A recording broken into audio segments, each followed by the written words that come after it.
Good morning dear learners, and welcome to you all in the next lecture of my course on financial literacy.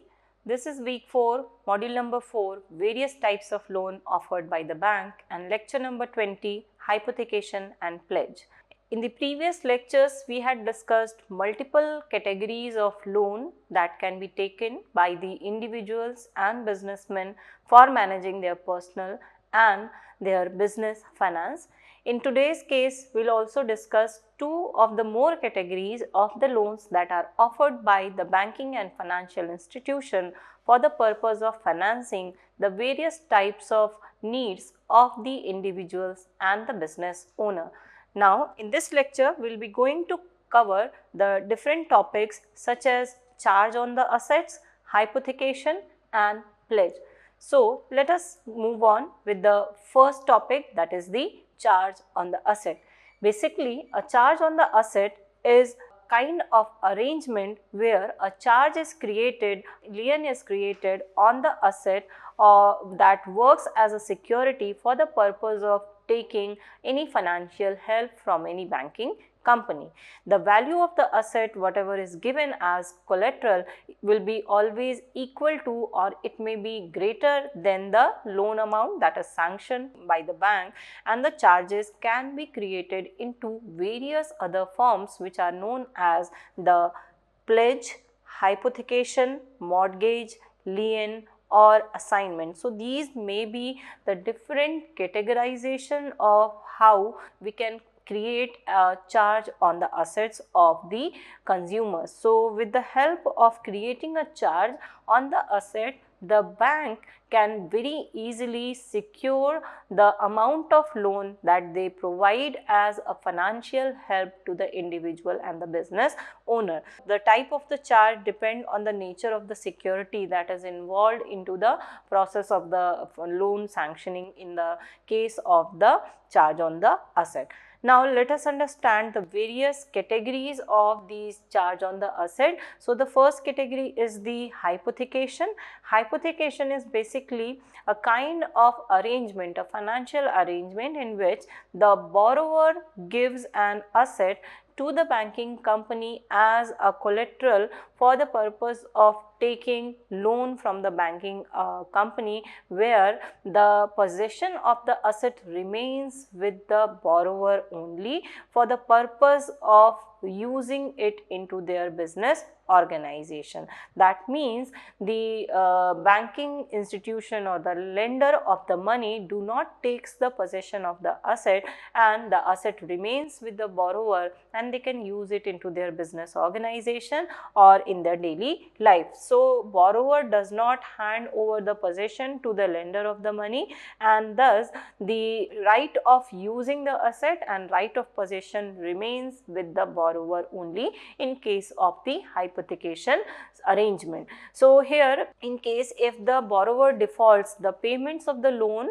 to the banking company, in such cases it may be possible that the lender will have some legal right to seize the pledged asset. That means they can take the possession of the asset from the borrower in case if the borrower of the money makes any default in the payment of the loan.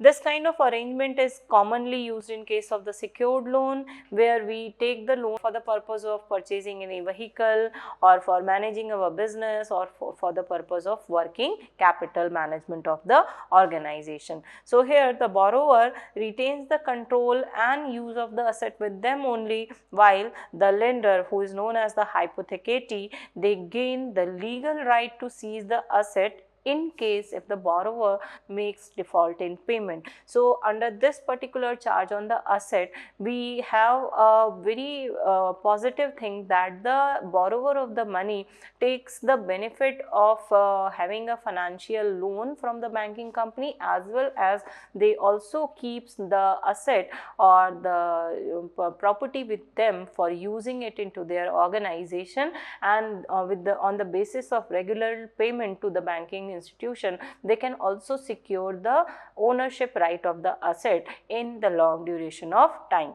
Now let us understand the procedure of hypothecation. Here we can very easily see that the Mr. X, if he want to hypothecate any property and want to take bank loan, then they can take a vehicle loan for the business. That particular vehicle will be used as a asset or a property that will be hypothecated under the hypothecation process, and the banking institution will offer loan under hypothecation to the business owner in such condition. The various parties that are involved in the hypothecation process are borrower and the lender of money. The borrower is a person or a business who takes the loan and pledges their asset as security to the lender of the money. They keep the possession with them, they use the asset during the loan tenure, and on the basis of this financial arrangement, they have the facility of both having the loan from the lender of the money as well as the right of using the asset into their organization. Whereas the lender of the money, that is the financial institution like a bank or any financial intermediary, they provide loan as well as they also has a legal right over the asset in case the borrower makes any default in the payment or in the terms and condition of the hypothecation arrangement.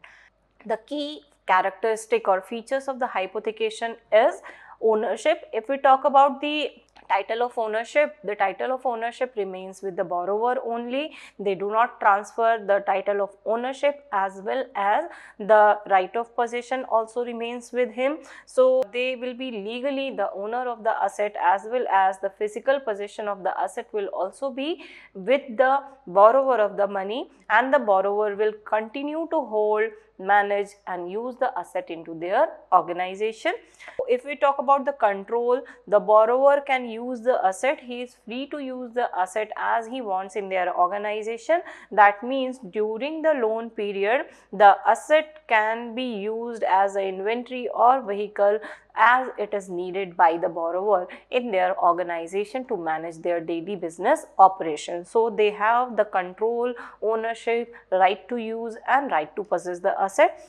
After that, the lender only has a right to seize the asset in case if the borrower fails to repay the loan to the banking company. So the lender has the right to take the possession of the hypothecated asset only if there is any default of payment by the side of the borrower of the money. So such kind of loan are basically discussed as a secured loan, where the lender gets security of the asset against the loan that is provided to the hypothecator for the purpose of taking the loan.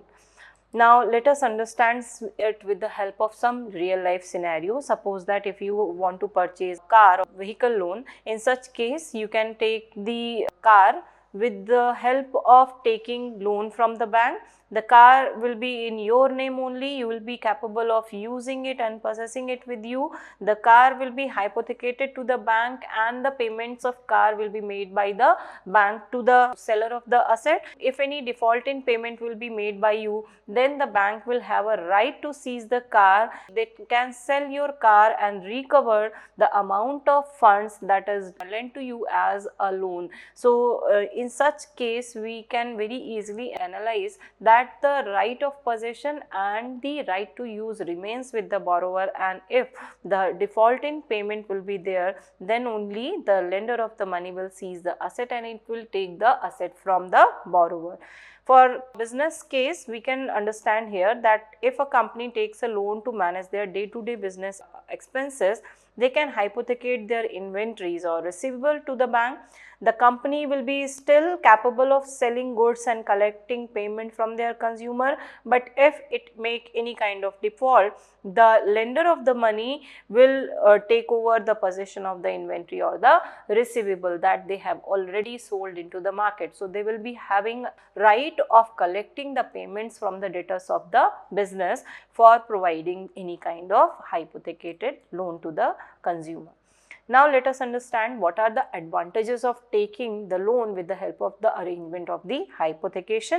So basically it is flexible in nature. The borrower retains the possession and use of the asset. So it is highly flexible in nature, as well as it is a secured loan. So for the lender also, this may be a very good option of providing finance to the consumer. It is useful when the asset is needed for the daily operations also, but you are facing some shortage of the funds also. So in such case, you can have both the right to use, right to possession, as well as some loan from the banking institution or the lender of money on the basis of the asset that you are using. It has some lower interest rates as compared to the other type of loan because it is secured with the asset. In the hypothecation arrangement, we provide any kind of asset as a security, and that is the reason why lender charges a lower amount of interest rate as compared to the other type of financial arrangement of financing. It is useful for the business. It helps to raise working capital without losing control over the important assets of the bank, such as the stocks, receivable, vehicles, or any other kind of asset. So it is ideal for maintaining the day-to-day expenditure of the business and for the management of working capital of the organization. Now, what are the risks that are associated with the hypothecation procedure is, the number one is the repossession risk. Suppose that in any case, if you fail to repay the amount of loan and interest to the lender of money, in such case the lender will be capable of seizing the hypothecated asset. That means they can take the possession of the asset from the borrower, and for recovering the amount of loan that they have given to the consumer, they can sell the asset into the market and they can recover their loan also. So this is the main risk that will be associated with the borrower side for in the case of the hypothecation arrangement. Then next one is the credit score impact. In case there are any kind of default in the loan repayment, then it will obviously negatively affect the credit score of the borrower and his credit worthiness will be affected negatively. So this will make some future financial problems for the borrower, as he will not be capable of borrowing from the lending institution easily on the basis of financial history and the credit score of him. Next is, it requires some legal process required. The repossession of the asset from the side of the borrower is not an automatic process. That means if the lender have taken the asset from the borrower in case of the default payment, then for repossessing the asset, the borrower may need to go through a legal procedure, which can be very time consuming and expensive process also. So the lender may need to go through a legal process in case of the possession of the asset from the borrower, as well as the borrower may also not capable of easily repossessing the asset from the lender of the money. So these are the risks and disadvantages of the hypothecation.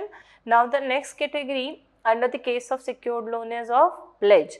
So basically pledge is a kind of bailment contract whereby the borrower of the money basically gives the goods delivered to the lender as a security for the repayment of a particular kind of debt or fulfillment of the contract. So the possession of the good is basically transferred to the lender in case of the pledge arrangement, but the ownership titles remains with the borrower only. That means in such a case, the lender of the money will keep the asset in their possession for the total duration of the loan period, and they will advance the loan to the borrower. When the repayment of the loan will be made by the borrower, then the asset will be returned back to the borrower from the lender of the money. So the possession of the good is transferred immediately in the pledge arrangement from the owner of the asset to the lender, whereas the title of ownership remains with the borrower only. So here the parties those are involved with the pledge arrangement are basically the pawner and pawnee. The borrower who pledges their assets are known as the pawner, whereas the lender who accepts the goods and provides a loan on the basis of security of the goods or the asset given by the borrower is known as the pawnee. Now, let us understand some of the key features or characteristics of the pledge contract. Basically, it is a bailment of property. Under the Bailment of Property Act, the lender of the money can keep the asset with them for the loan duration and for the purpose of financing the needs of the borrower. So, it is basically for the purpose of securing the payment of the amount lent to the particular party or for the performance of a particular promise. So, in such case, the pawner makes an offer to the pawnee of providing a particular kind of facility whereby they will transfer the asset into their possession for the purpose of taking some loan from them, and when they will repay the loan, the transfer of possession will be again done from the pawnee to the pawner after the completion of the pledge contract. The asset is here delivered to the pawnee by the pawner as a collateral security or in pursuance of the contract, and upon a condition to return asset only on the realization of the debt or a performance of the promise. The subject matter of the contract will be always the asset or the property that will be given as a collateral security for the particular arrangement to the consumer. The property that is pledged by the borrower must remain with the pawner and it must be in existence for this particular kind of arrangement to take place. So, the ownership of the asset will remain with the pawner. It will accept in certain circumstances that the pawnee will get the possession of the asset and provide them some loan, and the pawnee will be obliged to take the reasonable care of the asset pledged for the total duration of the loan. Now, let us understand what different kind of assets can be pledged for the purpose of taking loan or financial help from the various banks or the financial intermediaries. So, any kind of movable property that you have in your business can be pledged as security, such as vehicles or inventories. The documents of title such as bills of lading and any other kind of document of title can be given. Valuables or wealth or property can be given as a security in the pledge agreement.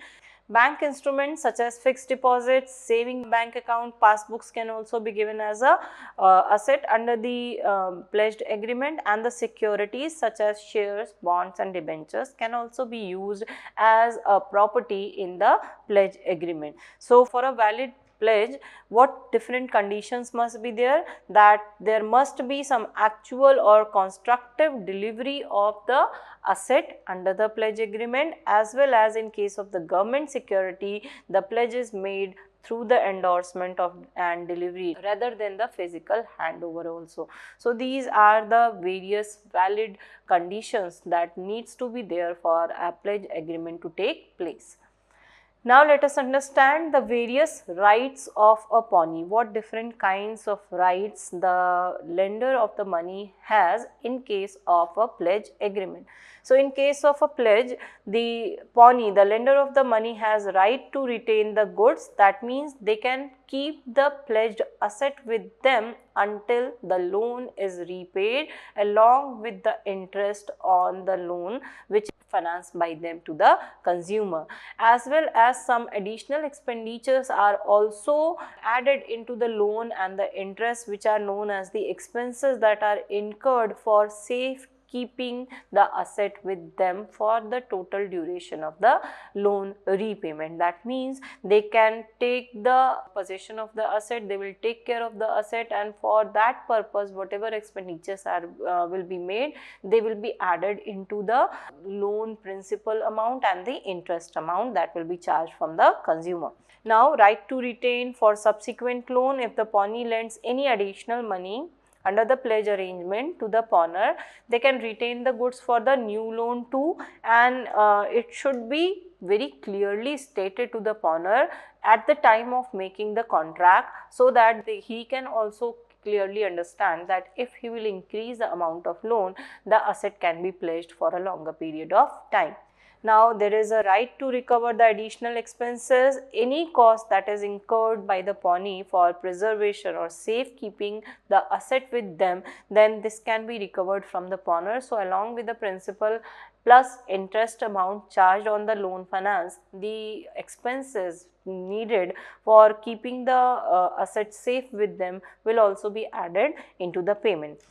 There is a right that is given to the pawnee in case of the default of payment. They can file a suit to recover the debt and continue to hold the goods with them, as well as they also have a right to sell the pledged asset into the market, but only after informing the pawner well in advance. Some reasonable notices will be sent to them, with the help of which the pawner can get access to information that the asset that they have pledged under this particular arrangement is going to be sold by the pawnee for recovering their loan.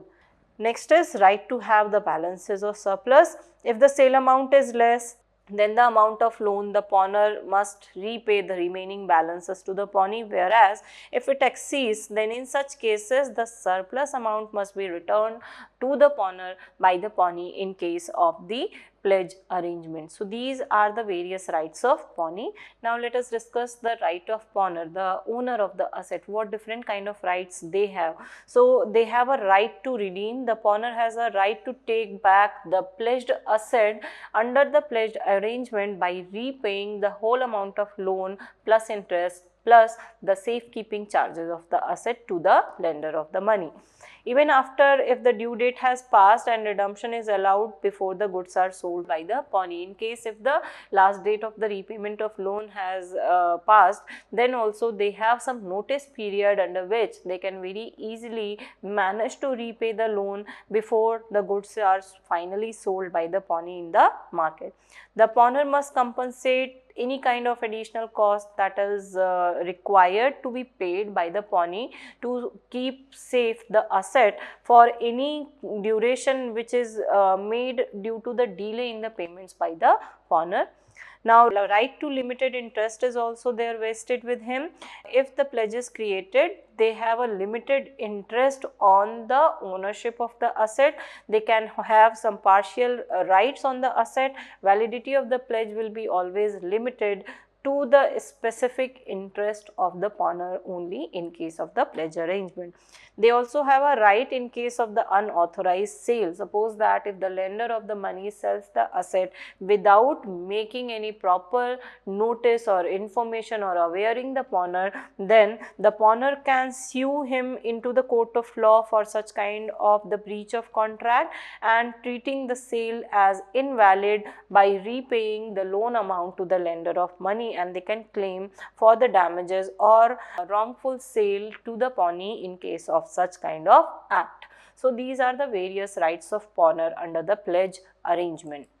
Now let us understand the differences between the pledge and hypothecation procedure. In both the cases, we are observing here that some kind of asset is used for the purpose of taking financial help from the bank or the financial intermediaries. So let us understand what are the basic differences between these two types of categories. So if we talk about the meaning, the pledge is basically the bailment of good. That means the right of possessing the asset is given to the lender of a money for a specific duration of time, whereas hypothecation is the pledging of goods against the debt without delivering them to the lender. That means lender of money cannot possess the asset for the purpose of financing the needs of the borrowers.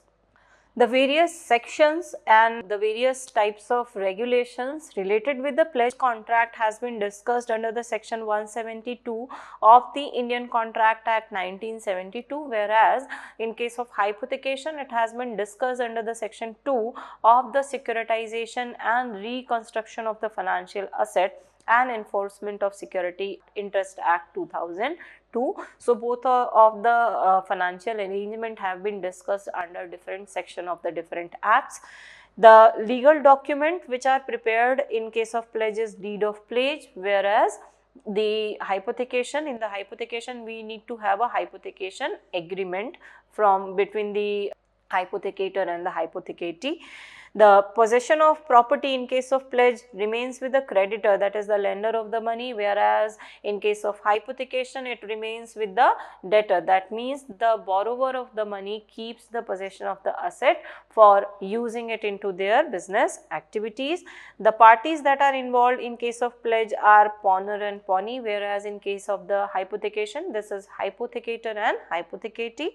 Rights of lender in case of exceptional circumstances. In case of pledge arrangement is to sell out the good in his possession to adjust the remaining amount of debt by the side of the lender, whereas in case of the hypothecation to take the possession of the asset first and then recover the amount of debt by selling the asset into the market. So, these are the point of differences between the pledge and hypothecation.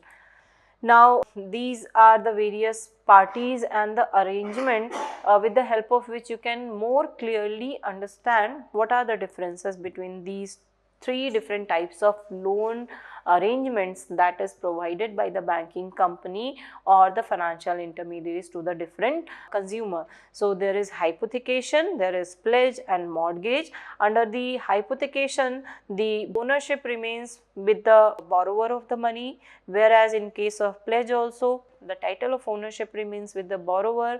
In mortgage also the title of ownership remains with the borrower only.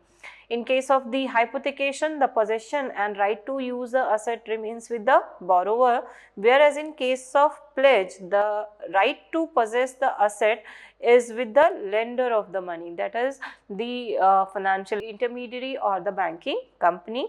Whereas in case of mortgage also, the right to possess the asset remains with the borrower only.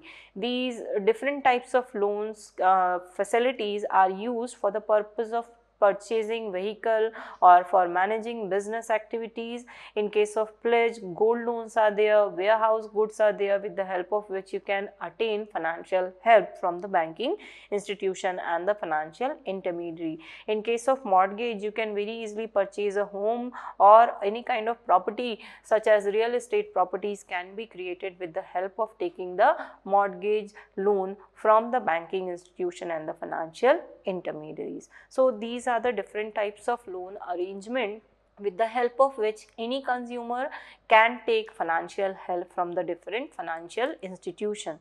So, with the end of this particular module, we have covered all the different types of loan and financing facilities with the help of which we can arrange the additional financial procurement for our business and our personal life household management activities. So, I hope with this particular discussion you must be now capable of understanding in cases if we are facing any financial crisis, how we can effectively ask for a loan from the various financial intermediaries and banking institution, and we can also have a better financial management with the help of all such financial arrangement. So, with this I conclude today's lecture. Thank you.